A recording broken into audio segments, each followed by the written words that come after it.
Okay, our next speaker is Shantanu Jha from Rutgers. Okay. He's going to be telling us today all about MolSSI, which hopefully most everyone has heard about, but this is a great opportunity to learn more. Thank you. Thank you to the organizers for the opportunity. So I really have two talks, and therefore I'm hoping Romy will not object if I take two 30-minute slots. Right? The first is about MolSSI, and it's really a way of, for those of you who've not encountered MolSSI in any way, shame on us if there are people in the audience who haven't heard about MolSSI, a long-winded way of trying to convey to you, this is a community resource which has been going for a few years now, but hopefully has 7 years left. And please tell us how we can help you in any aspects of software and associated with software, the data and the compute infrastructure. So I will go through just a few slides about MolSSI to try to tell you who we are, what we do, and possible modes of engagement, right? So just some of the basic details. As I said, we've been ongoing for a bit more than 3 years now, and it's a combination of 8 different universities listed out here. Some names you'll recognize, well known in this community, some from the quantum chemistry community, and some, like myself, from neither community.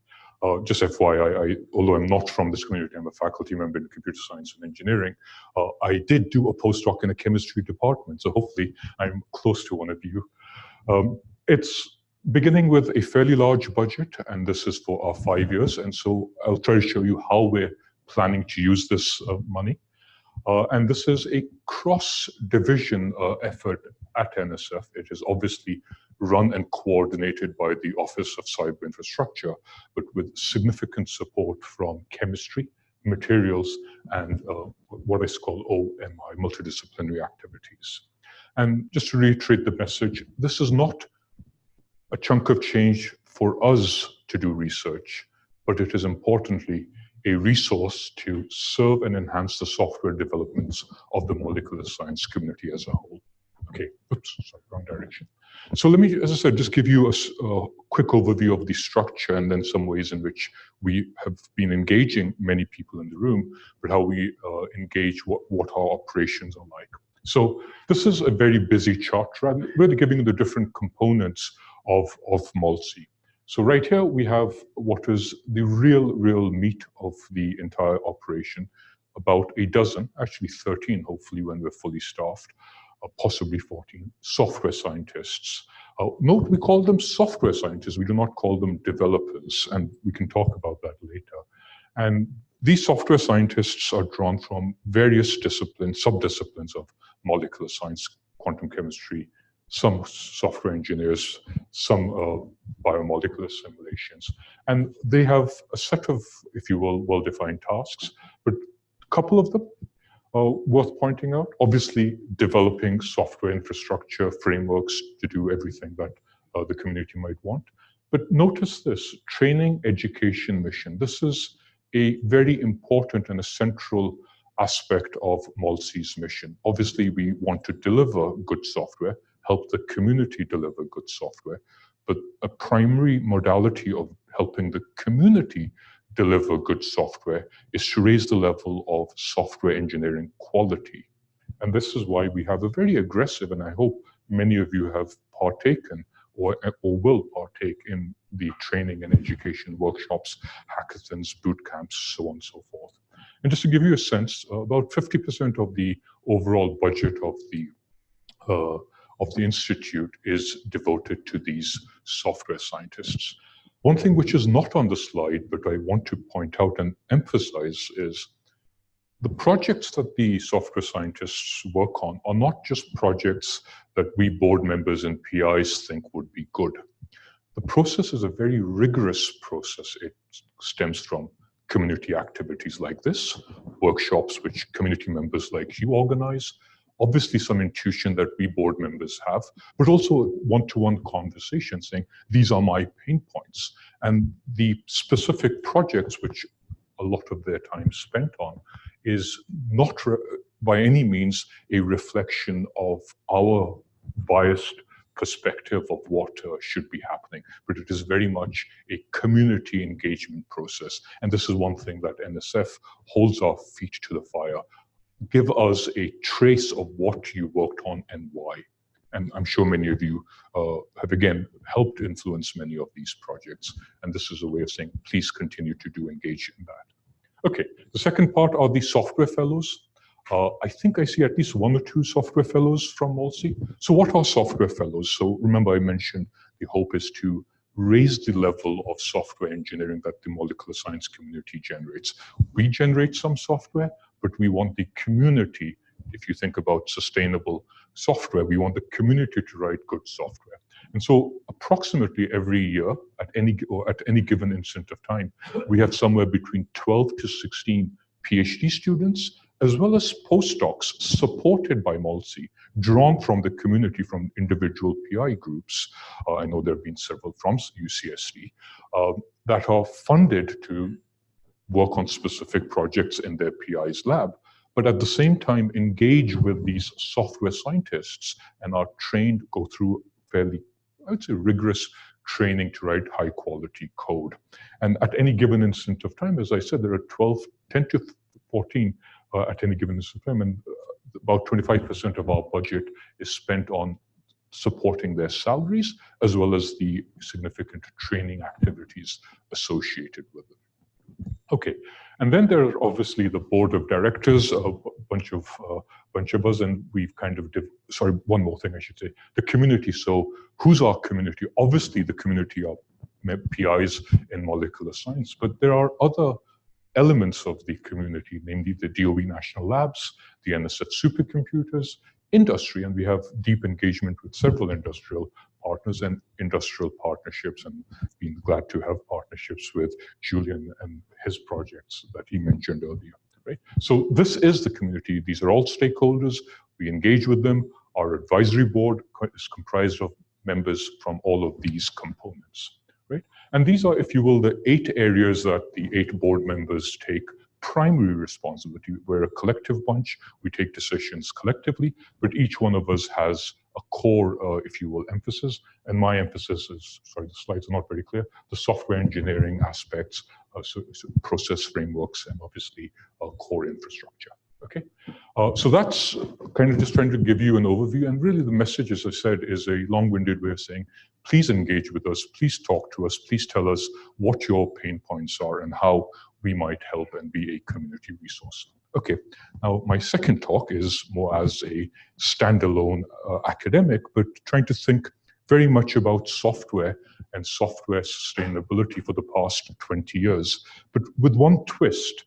My experiences are not drawn or limited only to molecular sciences, climate sciences, high energy physics, and many others. And I'm trying to give you a transversal perspective of some of the challenges of developing sustainable software, especially for workflows. I think I should spend maybe 30 seconds defining middleware, because I realize this is not a term very commonly used. We all hear about, let's say, operating systems. We hear about, let's say, upper software in the applications level. A simple way of thinking about middleware is that middle layer that sits between your code applications and the infrastructure. It's the layer of software that allows you to use infrastructure in creative, scalable, innovative ways. Sometimes it's just about scale. Sometimes it's about hiding, let's say, gory details and making it usable. And sometimes it's about providing functionality in ways that would not be possible without a lot of effort. So the 3 dimensions of usability, performance, and functionality. So that's this layer that sits between your code and the infrastructure, the compute and data infrastructure, Amazon being one canonical example of the underlying infrastructure. Okay, so I really want to go through 3 parts here. Try to explain to you why and what has been, I should say, what has been our research focus about middleware building blocks. It's important to appreciate it's middleware building blocks for workflow systems. So the focus here is on building blocks that are middleware not building blocks for workflows? That's an interesting question and a very important, if you will, area of research. And I think Julian speaks a bit to that. The biosim space are building blocks for workflows. But remember, I'm not a domain scientist in the sense of molecular scientist. I think about the infrastructure and from a performance point of view. And therefore, it's the middleware building blocks, or building blocks that are really helping you utilize the infrastructure in sophisticated ways. And so there'll be quite a bit of, if you will, jargon here. I want to kind of give you some, if you will, history and perspective that the pain points that we suffer today are points that have been suffered by other communities as well, and try to give you a historical perspective. But I want to be less abstract and try to really ground this work in ensemble-based computational models. I've had the good fortune of working with many members from this community, people like Michael Schertz, Peter, John Cordera, Cecilia Clemente, and many others. And we've developed, I would say, the building blocks upon which these very diverse algorithms can then utilize infrastructure in a fairly infrastructure agnostic way. And although I'm going to talk about HPC, high performance computers, because my other affiliation is with DOE, where we confuse bigger with better, but we, in doing so, it'll hopefully ground the developments both of the infrastructure as well as the applications that are, let's say, using DOE and NSF-style supercomputers, but they generalize to the cloud infrastructure that we heard very nicely in the previous talk, right? And then I'll just give you some very simple, more case studies, and again, abstract, a bit abstract, hopefully less abstract. Okay, so just some statements about workflows to try to ground the set of questions or concerns. I think everything that we do is now a workflow. And so remember, the entire end-to-end discovery, scientific discovery is a workflow. And it's important to be able to support all aspects of that. And no surprises, because scientific discovery is, if you will, unique. Everyone has a different workflow. And an important third point, which, again, from a computer science and engineering point of view is critical, it's important to distinguish the difference between optimizing a task, a single executable, specific MD simulation, from optimizing the workflow, right? The end-to-end workflow is a collective performance, if you will, problem, as opposed to an individual problem, right? And again, just to try to explain why workflows are fascinating, I put up Davy's picture and a slide from him, which I think is amazing for a quote back from the 1810s, 1820s, that really the thing that distinguishes many prominent or many scientific advances are often the tools that are made available. And if you think of workflows as a tool, then I think you see the importance of that. Okay, so with that kind of set of framing statements about workflows, let me try to explain what I think is important, if you will, historical perspective to keep in mind to understand the state of our workflows today. And the state that I want to actually draw your attention to is this part, really. In 2019, if you go to this website maintained by the University of Manchester, you will find 240 plus tools and software systems that claim to be workflow systems. 240 plus.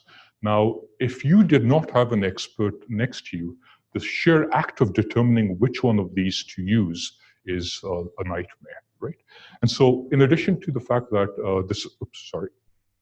that workflows workflow systems that we play around with today have their origins in the early 1990s. We do not appreciate that, but many of the workflow management systems that are dominant in computational science, generally speaking, may not be so for molecular science, are from the era of, let's say, distributed high throughput computing. And some of those design decisions, and this is the important point, some of those design decisions have carried over, right? And so it's important to revisit in this age of, if you will, infrastructure and I'd say Python and scientific computing, revisit some of the assumptions that have underpinned the development of workflow systems. Remember, abstract, I'll get all concrete in a short while, right? But this is, if there's nothing else you take out from this slide, just think of this and think of the implications and consequences of this. And if this was not bad enough, this is the real killer. Most workflow users or developers don't use any of these formal 240. So there's a silent, we talk about dark data, there's a silent set of workflow composition that doesn't use any of these, right? And a non-trivial amount. And I can back this up with quantitative data. Okay, so what does this imply? So again, keep in mind the 240 plus systems. It clearly tells us that there's, sorry, hopefully I'll get a handle of this, that the historical origins of workflow systems have framed the capabilities and the development ecosystem. But given the many changes that we're no longer just supporting big, large Hadron Collider style projects where you write a workflow once and that is used by 3,000 scientists, or you do it for LIGO and you have people using the same workflow over a 30-year window, right? That is very different. Remember I mentioned the workflow, and as you know, the workflow is a manifestation of our creativity, of our scientific discovery, and everybody has their own workflow. So therefore, some of the original design considerations are not going to work, right? And now it is no longer possible to just think of high throughput workflows, but to remember in this mix, there's high performance, high throughput, earlier two ends of the spectrum.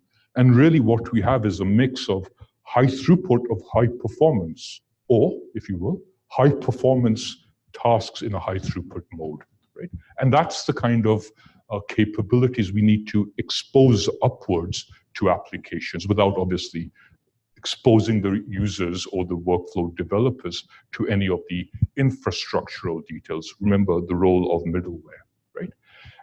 It's not all grim. I think we have all lived through the last decade many of these advantages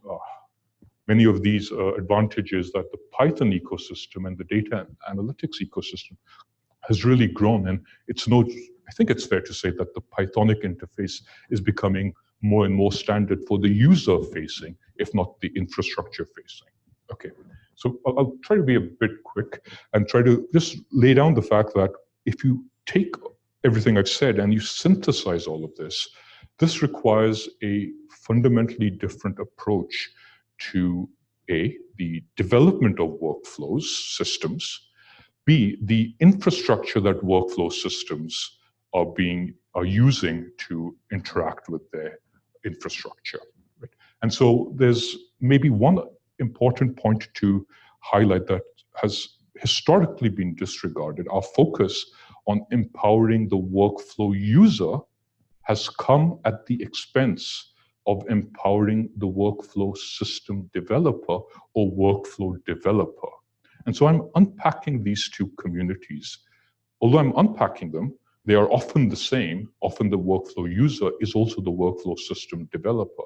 But we need to ask, what are the abstractions that we must provide to the workflow system developer or the workflow developer as opposed to just the workflow user so as to be powerful? Remember, workflows are the incarnation of our scientific methodology, algorithms at large, right? So that's the important point. And with all of this, I get to what I call the building blocks approach applied to middleware. There could be building blocks applied to biomolecular simulation. So remember the level at which I'm operating, okay? And so formal software engineering, I will not bore you with the details, published paper as to what is the building blocks approach. But I think all of you will intuitively appreciate the fact that building blocks build upon modularity, which we all know and love, but it's a bit more. It's a much stronger, if you will, property than just modularity. It entails, in addition to the aspect of composability amongst independent software systems. Let me again unpack that for a second. You write a software system, I write a software system. The chances that they'll interoperate are highly small if we do not adhere to some principles design principles. And in addition, these are some of the design principles. But what does this practically mean? Well, this practically means that the software systems must have everything from, if you will, well-defined states, events, and error models, right? We heard about fault tolerance and recovery. These are preconditions in order to have effective fault tolerance. So if your building block defines these explicitly, then it reduces the challenge, not just of composing independent components that were not designed a priori to interoperate, but also it helps in the system properties such as fault tolerance, right? And then there's a whole additional layer, which I think many of us appreciate the importance of stable interfaces, distinction there, and the support for, first order support for what we call the adapter paradigm or the plug-in architectural pattern, right? We don't always design our software with that paradigm or design principle as a first order. So these are just some very quick ways of starting to think about how the software that you develop, in this case, 2 minutes, only have to. Okay, thank you. So of how we can develop software that is by design going to be easier to compose and integrate with other independent software systems. Okay, so this would be a time to really, the last two parts in 2 minutes. So obviously, this is all, as I said, abstract theory. I just want to leave you with the fact that this is not just abstract theory. This is software engineering research, but there is a practice to this element, to this research. And a lot of what we've done is try to provide the building blocks for adaptive ensemble simulations. So again, adaptive ensemble simulations are those which are based upon ensembles, many independent simulations, but these simulations are now interacting. So based upon the interactions, based upon the computation that just taken place, you then determine what the next set of computation should be. And I don't think I could do a job. I think this slide, this picture from John's publication does it very nicely. There are, I think I don't need to tell this audience, immense advantages to adaptive simulations. Now, again, just also worth pointing out, adaptive simulations can be based upon data generated from simulations running in situ, so what I call internal data, based data upon which decisions of adaptivity are formulated. Or the data could be external, and this is again, some of you will recognize this resolution exchange used for some of the cryo-EM experiments, and this is again collaboration with people at Arizona State, amongst others. So we're trying to think of how do you provide the middleware that allows these broad range of adaptive applications to start using infrastructure, whether they be supercomputers, which has been our focus, or if you will, clouds or any other platform. And to that extent, let me just say one thing, because I'd be doing the computer science community a disservice if I didn't mention this. We're not talking about running 1, 10, or 100 ensemble members. We're talking about thousands plus. And if any of you have tried to run 1,000 MPI simulations concurrently, you will realize that this is a highly non-trivial enterprise. We heard a bit about the coordination challenges, but now in addition to the coordination challenges, the scheduling challenges, you've got the interaction of data challenges, right? So highly non-trivial, and our computer systems are not designed for these kinds of applications. They were designed for monolithic MPI, not thousands or hundreds of thousands of MPI systems, applications. And this leads to a whole slew of, at least at this moment, there are 3 PhD students in my lab trying to unpack many of these sub-problems, okay? And then obviously the fact that you now have adaptivity, how do you express the interactions in, if you will, statistical computing? You don't always know what's the best mode of interaction between these simulations. How can you express them while obviously getting performance? So my last 2 or 3 slides, very quickly. So with this problem statement, what I'm really trying to tell you is that we've developed specific building blocks to help support some very large-scale calculations for adaptive ensemble simulations. The 2 building blocks that you should think of, radical pilot, Think of Radical Pilot as a scheduling overlay, which gives you the impression that you've got, let's say, 100,000 or 1,000,000 cores on the supercomputer, or for that matter on the cloud, and you have application level control. You're not going back to the queuing system every time trying to understand, can I get 2 cores? How long will I have to wait? You've got this overlay that gives you the illusion of all the cores at you. So whether you call this elastic, whether you call this dynamic, we can talk about names, but that's the abstraction, and that's the formal, the pilot job abstraction is the formal computer science abstraction for this capability. And the second tool is the Ensemble Toolkit, which is really about a upper level application facing capability that allows you to express the computations about the interactions between different ensemble members, hence the name Ensemble Toolkit, in a way that is agnostic, and this is the key, in a way that is agnostic of the layers below. So you define the what you want to do, not the how. Okay. And so again, all I'm just going to try to do here is, won't talk to these. This is the formalism, the 4 different layers along which, this is the middleware layer, as you can imagine, workload management system, task runtime system, and this is where the Radical tools have been developed to do that. And I'll just close out by the case studies, just to give you some examples of the case studies. Oops, sorry, too fast. Just trying to show you that these are MSM-based calculations, these are LSD map-based calculations, COCO with Charlie Lawton and others, and then obviously trying to show that when you can do these at scale, you do better, so on and so forth. These are binding affinity calculations, again, run at immense scale, approximately 100,000 plus cores on Blue Waters and elsewhere. And the point is that just getting all of this to run and actually deliver, in this case, binding affinity calculations is in itself more of a computer science challenge, and we were operating at scales that are unprecedented. Okay, so let me probably close out and say, I've tried to convey to you several things. The importance of this fresh perspective on software development, number 1. Number 2, a reminder that the most sustainable software is that software which never gets written, right? And for that, you have to think carefully. You have to spend a lot of time in design. And I've tried to give you examples of middleware building blocks, but hopefully motivated you to think about building blocks for molecular simulations. And obviously, I speak as a MolSSI co-PI. We're here to help you try to think about what are those building blocks for molecular simulations that the community would benefit from. Thank you. Sorry for going over.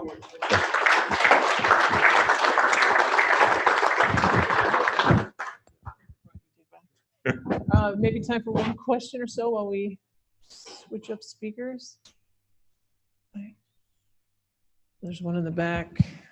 Jeff. Yeah, meet me halfway. Thanks. So disappointingly, maybe not so much a question as a statement.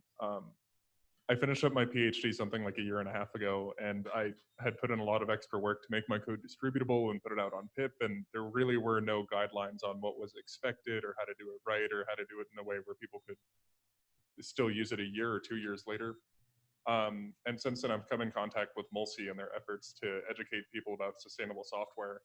And now I'm working with the work of a lot of MolSSI fellows, and it is, no questions asked, very easy to install. Their science is reproducible. Most of their manuscripts, you could regenerate all the figures within a few hours. So I think maybe for the audience, it would be easy to find this talk to be somewhat abstract. But I'll say, as someone who has to commit my hours to reproducing work, this is incredible. And I swear I'm not a plant that they put in the audience.